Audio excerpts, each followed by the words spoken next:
शुभ प्रभात बच्चों, आपका कक्षा 7वीं में स्वागत है। आज हम कक्षा 7वीं में जूही हिंदी पाठमाला से जो पाठ पढ़ने जा रहे हैं उसका नाम है इतने ऊंचे उठो। ये कविता है जो द्वारका प्रसाद माहेश्वरी द्वारा रचित है। हिंदी के महान कवि द्वारका प्रसाद माहेश्वरी का जन्म 1 दिसंबर 1916 को उत्तर प्रदेश के आगरा में हुआ। इनकी रचनाएं लंबे अरसे तक बच्चों के मन में नए उत्साह का प्रवाह करती रहेंगी। इस महान कवि का निधन 29 अगस्त 1998 को हुआ। कविता का मूल भाव इस प्रकार है। प्रस्तुत कविता में कवि बच्चों को सारे भेदभाव, ईर्ष्या, द्वेष आदि भावों से ऊपर उठने की प्रेरणा दे रहे हैं। कवि देश के कर्णधारों को पुरानी जीर्ण शीर्ण परंपराओं को त्याग कर नए वर्तमान के निर्माण की बात कर रहे हैं। सांसारिक वैमनस्य के दलदल से निकलकर नई सृष्टि की रचना करने का दायित्व भी नई पीढ़ी को सौंपना चाहते हैं। पहले पद का भावार्थ। इतने ऊंचे उठो कि जितना उठा गगन है, देखो इस सारी दुनिया को एक दृष्टि से, संचित करो धरा समता की भाव दृष्टि से, जाति भेद की, धर्म वेश की, काले गोरे रंग द्वेष की, ज्वालाओं से जलते जग में इतने शीतल बहो कि जितना मल्य पवन हो। संदर्भ: प्रस्तुत पद्यांश हमारी पाठ्य पुस्तक जूही हिंदी पाठमाला भाग 7 की इतने ऊंचे उठो नामक कविता से लिया गया है। इसके रचयिता द्वारका प्रसाद माहेश्वरी है। प्रसंग: द्वारका प्रसाद माहेश्वरी इन पंक्तियों के माध्यम से देश के बच्चों से ये कहना चाहते हैं कि सारे भेदभाव मिटाकर आपसी प्रेम और सौहार्द का वातावरण बनाओ। भावार्थ: कवि कहते हैं कि तुम और तुम्हारे विचार आसमान की तरह ऊंचे होने चाहिए। संपूर्ण संसार को एकता की दृष्टि से देखना चाहिए।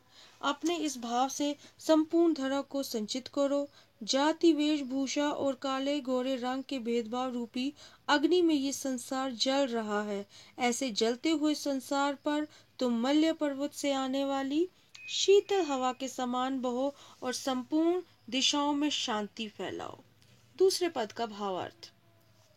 नए हाथ में वर्तमान का रूप संवारो, नई तुलिका से चित्रों के रंग उभारो, नए राग को नूतन स्वर दो, भाषा को नूतन अक्षर दो, युग की नई मूर्ति रचना में इतने मौलिक बनो कि जितना स्वयं सर्जन है। भावार्थ: कवि कहता है बच्चे देश के कर्णधार हैं। तुम ही अपने नवीन हाथ से अपने वर्तमान के रूप को संवारो।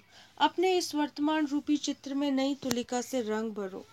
जीवन के इस नए राग को नए स्वर से और भाषा को नवीन अक्षरों से सुनाओ, सजाओ। नए युग की मूर्ति निर्माण में इतनी मौलिकता हो कि ऐसा प्रतीत हो कि स्वयं के लिए प्रयास कर रहे हो। सब कुछ मूल रूप से नया हो। तीसरे पद का भावार्थ। लो अतीत से उतना ही जितना पोषक है, जीर्ण शीर्ण का मोह मृत्यु का द्योतक है। तोड़ो बंधन, रुके न चिंतन, गति जीवन का सत्य चिरंतन।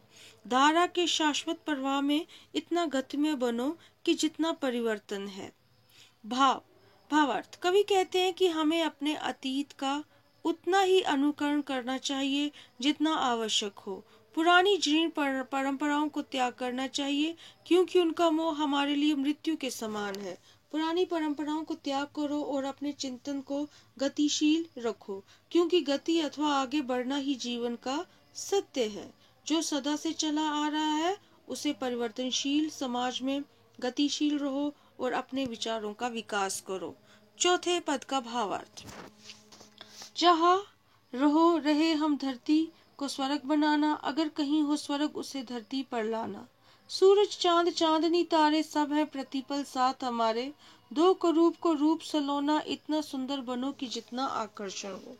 भावार्थ: कवि चाहते हैं कि धरती स्वर्ग समान लगे, इसीलिए अगर कहीं स्वर्ग है तो उसे धरती पर लाने का प्रयास करो। इस कार्य में सूर्य, चंद्रमा, चांदनी और तारे हल पर हमारे साथ हैं। हर पल ये हमारे साथ रहेंगे। असामान्य को सामान्य व सुंदर रूप में ढालने का प्रयत्न करो। इतना सुंदर कल्याणकारी बनो कि तुम्हारा आकर्षण बढ़े, अर्थात तुम्हारे हाथों एक नई सृष्टि की रचना हो। स्टूडेंट्स, मुझे आशा है आपको ये कविता समझ आ गई होगी। धन्यवाद।